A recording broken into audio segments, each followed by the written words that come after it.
Hello my friend, it's Roski. Hello my friend. I kick you now. You drop the bomb or I kick you. Ruski. I swear that's like the new stereotype of 2016. Like for the past couple of years in like YouTube and all that, it's been black people and chicken. But now, Ruski, Russian players, they're so bad. No, but hey guys, what's going on? My name is Vector and welcome to this brand new video.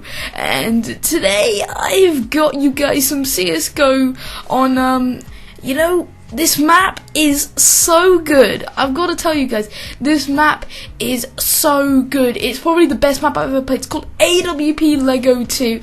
Equals better aim, better feet, and the most importantly, the ability for rich whiny silver to show off their statue cram but fade never actually knew to inspect all game. Whew, I'm not gonna lie to you guys, that took a lot of effort. That was really hard to do. Especially the stat track Karambit fade. Jeez, you gotta speak so fast. I could have edited it a little better though. Who am I kidding? No, I couldn't have. But yeah guys, today I'm gonna be doing a comparison between Call of Duty and Counter-Strike Global Offensive. Now, I actually had Counter-Strike Global Offensive quite a while back. I think over 3 years back on my Xbox 360. Yes, that's right guys, you did hear right, the Xbox 360. Now, coming from a Call of Duty player to a completely different game, Counter-Strike is a very different and in ways a good way and in some ways a bad experience for me, because a lot of you guys know about what Call of Duty's really been going through. Easy games, easy activity sellout. Who said that? Who said that? Call of Duty is the best game ever. Oh, haven't you seen the jetpacks? They're crazy. Space warfare is what I've always wanted. Call of Duty Ghosts was my favourite Call of Duty. What are you talking about? Nah, I'm joking guys. But yeah, I just wanted to do a bit of comparison. So from a Call of Duty perspective, this game was extremely hard. Call of Duty differs from a lot of games. Or should I say Counter-Strike differs from a lot of games. Counter-Strike is basically more skill than luck. Now, it does have, every game has a certain luck aspect into it. If there wasn't, then it would almost be impossible because everyone needs a bit of luck. And honestly, I like it.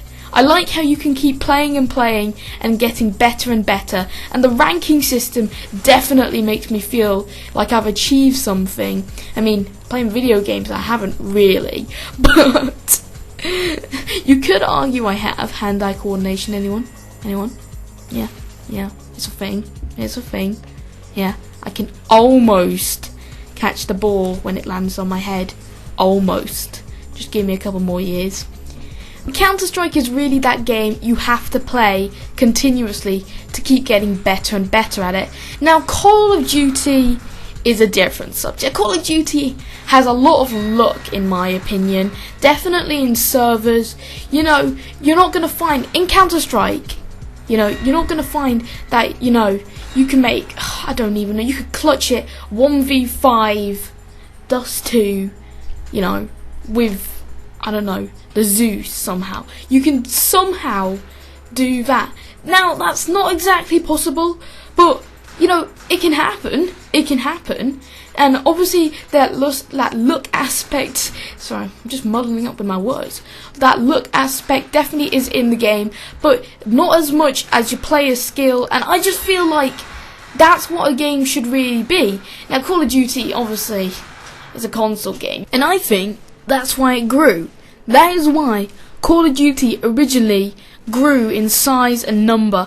Mainly because back in like COD 4 days, World at War, everyone was playing. Everyone wasn't really a serious gamer, to be exact. Now, I don't really want to say that there wasn't, professional gamers like we have today and all that. But I'm just going to say it wasn't that big in numbers back then. And Call of Duty was this innovative idea that no one had ever done before. the style of Call of Duty really stunned everyone. I remember, I think Half-Life 1 really stunned everyone back when it was created, and I'm not really speaking from experience because I wasn't really playing video games back then. I was actually playing PS2 a little later on, but I've been reading reviews and everything. I can hear that it definitely sounds like Half-Life 2, Half-Life 1 and all that. All those, like, Counter-Strike 1.6 and all that. Those games really stunned everyone because, no one was used to having this luxury, and so when it came, it really grew. If you remember, COD 4 is a very simple game, and I just want to say I have played COD 4 before, and it is very good. But to win, because it's such a simple game that it can actually be easily win. So for two teams to go up against each other and to play, it takes a lot of tactics, strategy, skills, and that's what people like when they're attracted to a game. Counter-Strike is in the same way. It's a more what you call realistic shooter, to be exact. If you guys have ever played Counter-Strike, the AK aim is atrocious.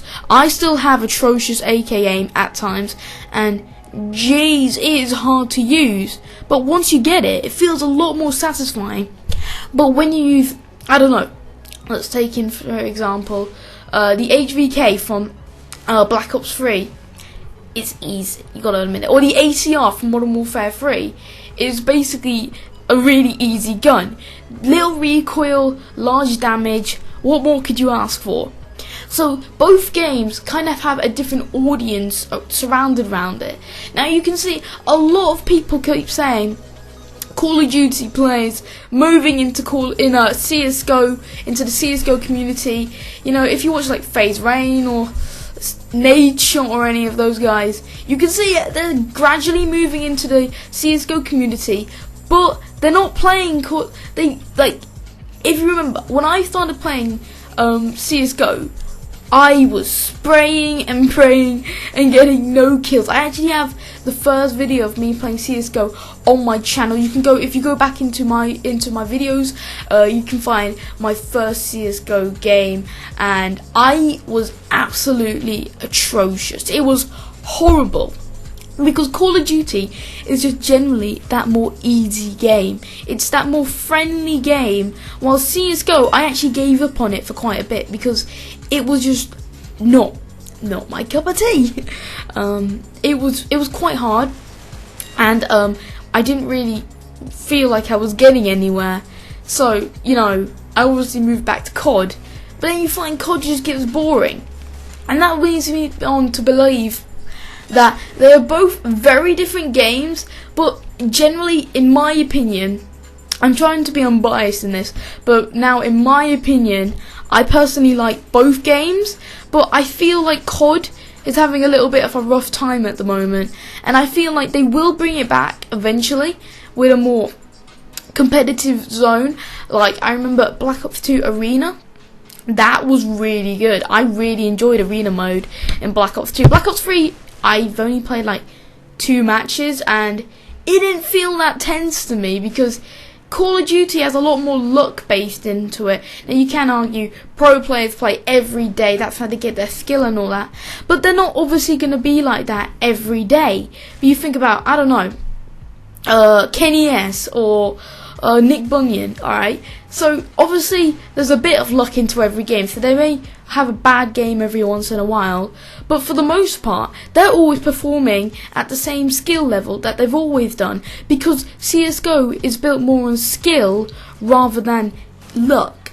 It's just known for that. As well as in COD, you see guys like Scumpy, Formal, they're good, right? But to what extent, even if they practice every day? So let me guys know what you think in the comments down below. Personally, I love both games. I want to play both of the games all the time, and it is a really fun atmosphere. I'd say, Call of Duty is more of the console game, while CSGO is definitely PC. But that's not what everyone thinks. As you can see, guys, it is very hard to kind of decide what everyone wants to hear, because you got these people who love COD, you got these people who love CSGO. And I just want you guys to remember that both games are very good in their own ways. But personally, coming from me, I like both of them. Honestly, CSGO sort of had a longer lifespan, I believe. Like, they've been going for Counter-Strike Global Offensive. That came out 2012, 2016. For 4 years that game has been going on, and people still do not find it boring because they keep coming out with new stuff. I mean, not a lot of new stuff, but it's a very, what's the word? It's a very competitive zone, and that's what people get excited for. So thank you so much for watching the video, guys. Leave a like, favorite, comment, subscribe. Follow me on Twitter. There will not be a link in the description. And yeah, guys, I will see you next time. Peace out, guys.